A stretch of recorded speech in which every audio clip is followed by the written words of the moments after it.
আজকে ইতিহাসের যে বিষয়টি নিয়ে আলোচনা করব সেটি হলো গিয়াসউদ্দিন বলবন।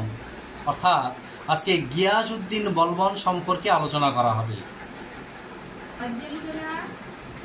নাসিরউদ্দিন মাহমুদ যখন দিল্লির সিংহাসনে বসেন তখন তিনি 20 বছর রাজত্ব করেছিলেন।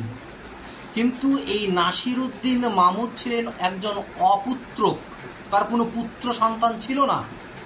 ফলে এই নাসিরউদ্দিন মাহমুদ তার মন্ত্রী উলুগ খাঁকে উত্তরাধিকারী হিসাবে মনোনীত করেন। অর্থাৎ নাসিরউদ্দিন মাহমুদের একজন মন্ত্রী ছিলেন যার নাম ছিল উলুগ খাঁ।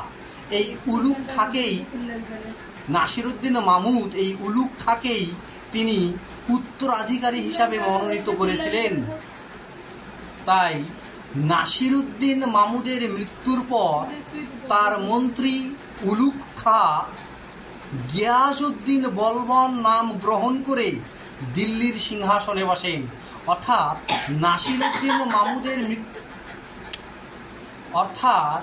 নাসিরউদ্দিন মাহমুদের মৃত্যুর পর তার মন্ত্রী উলুগ খাঁ গিয়াসউদ্দিন বলবন নাম ধারণ করে দিল্লির সিংহাসনে বসেছিলেন বা দিল্লির সিংহাসনে বসেন।